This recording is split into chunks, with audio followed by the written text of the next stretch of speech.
Hey guys, welcome back to my channel. तो दोस्तों, आप अपने अपकमिंग एग्ज़ाम को लेकर के बेहद ही सीरियस होंगे और उम्मीद करता हूं कि आप अपने तैयारी को धार दे रहे होंगे। इसी कड़ी में हम बिहार इकोनॉमिक सर्वे 2022-23 को लेकर आए हैं, जो टू द पॉइंट है। दोस्तों, ये पढ़ कर आप जाएंगे तो इससे उम्मीद करता हूं कि 2-3 नंबर आपको कंफर्म ही आ जाएंगे इससे। तो चलिए देर न करते हुए थोड़ा इकोनॉमिक सर्वे पर ध्यान दे लेते हैं और देखते हैं कि क्या है इकोनॉमिक सर्वे में। तो बिहार आर्थिक सर्वेक्षण 2022-23 जो प्रस्तुत किया गया है वो 17वां आर्थिक सर्वेक्षण था, जो 27 फरवरी 2023 को वित्त मंत्री विजय कुमार चौधरी द्वारा पेश किया गया। ये हमारे बिहार का आर्थिक सर्वेक्षण है और ये 17वां आर्थिक सर्वेक्षण रहा, जो 27 फरवरी 2023 को वित्त मंत्री द्वारा पेश किया गया। इसमें कुल 14 अध्याय हैं।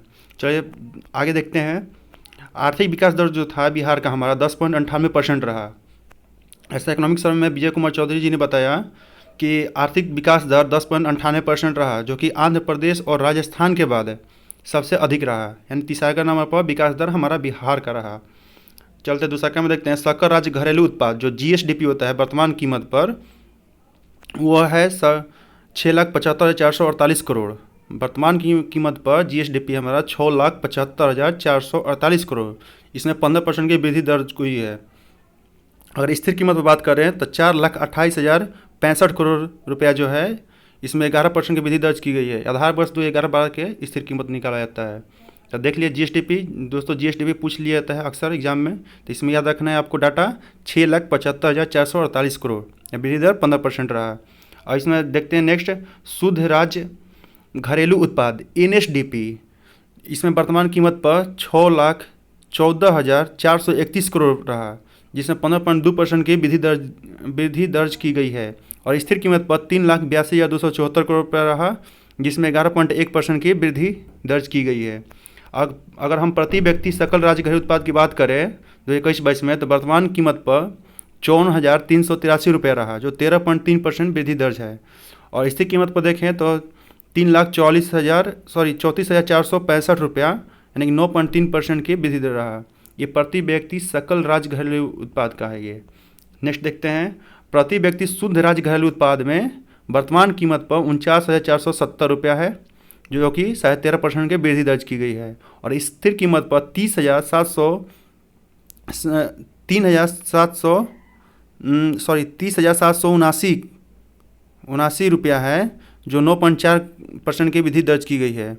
चलिए नेक्स्ट देखते हैं। विभिन्न क्षेत्रों में योगदान देखते हैं कि विभिन्न क्षेत्रों का योगदान कितना रहा। तो प्राथमिक क्षेत्रों का योगदान 21.2% रहा, इसमें 9.6% की वृद्धि दर्ज की गई है। द्वितीय क्षेत्र का 18.1% का योगदान रहा, जिसमें 3.8% की वृद्धि दर्ज की गई है। और तृतीय 60.7% का योगदान रहा, यानी कि फर्स्ट में 21.2, सेकेंड में 18.1 और तृतीयक में 60.7। ये तीनों का योगदान रहा।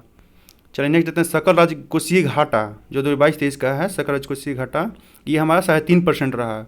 और इसका अगर पैसे में बात करें रुपयों में, तो 25,885 करोड़ रुपया सकल राज्य कोषीय घाटा रहा। यानी आपको इतना डाटा याद नहीं रखना है, आपको 3.5% याद रखना है। और 2021-22 में 3.8 था, बट अब राजकोषीय घाटा थोड़ा कम होकर 3.5% हो गया है। नेक्स्ट देखते हैं राजस्व घाटा जो है 22-23 में। राजस्व घाटा है जो -0.6%, यानी कि 4748 करोड़ रुपया की बात करें तो।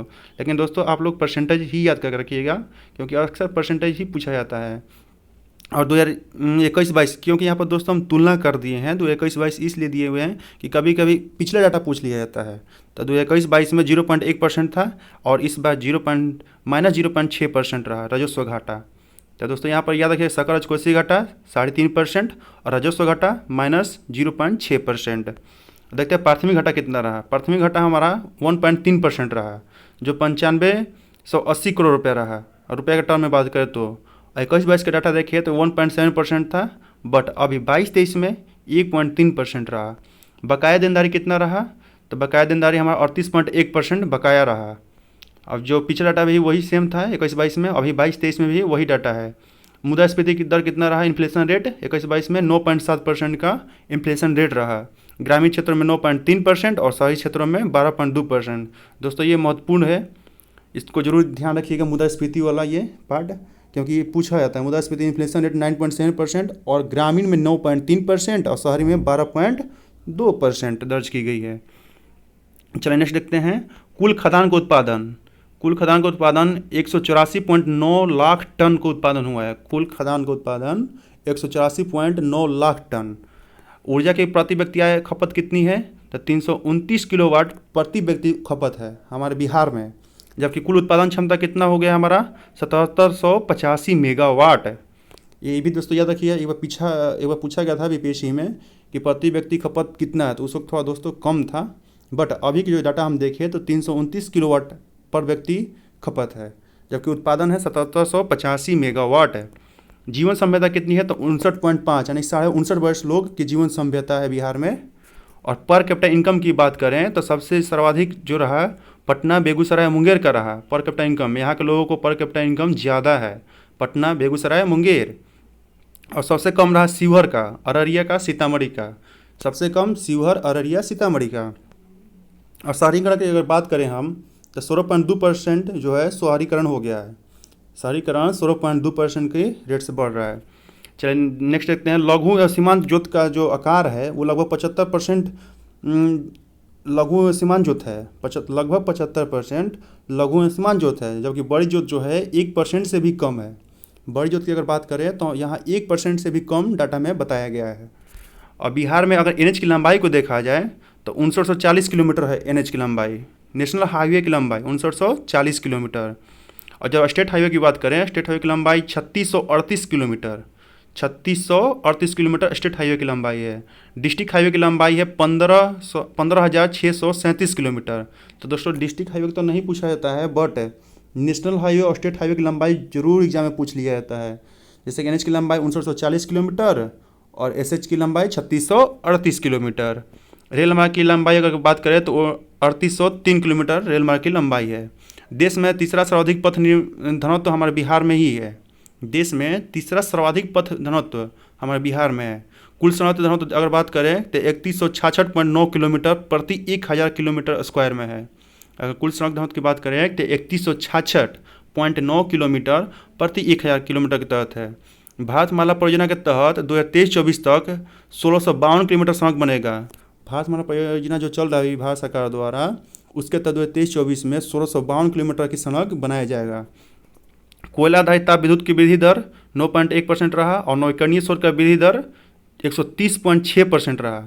जो रिन्यूएबल सोर्सेज है जैसे कि सोलर लाइट से है ये, और विंड एनर्जी का ये रिन्यूएबल सोर्स के ये सब है प्रकार, और इससे हमारा वृद्धि दर रहा 130.6% और कोयल में मात्र 9.1%। और सर्वाधिक वर्षा की बात करें तो किशनगंज में बारिश हुआ है, 1414 में बारिश हुआ है। न्यूनतम अगर वर्षा की बात करें तो अरवल में सबसे कम बारिश हुआ है, 722 mm हुआ है। अगर NFS 5वां जो सर्वेक्षण जारी किया गया है, इसमें शिशु मृत्यु दर जो है 46.8% है।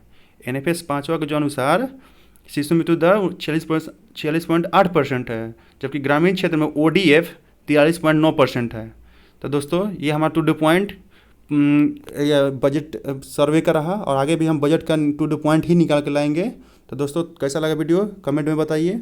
अगर आपने हमारा चैनल सब्सक्राइब नहीं किया है तो प्लीज़ जाकर सब्सक्राइब कीजिए, और आगे हम ऐसे ही बिहार स्पेशल, बिहार के और भी तथ्यों को लेकर आपके सामने आएंगे। जो बिहार के बीपीएससी एग्ज़ाम जो होने वाला है बहुत ही महत्वपूर्ण होगा, मतलब कि।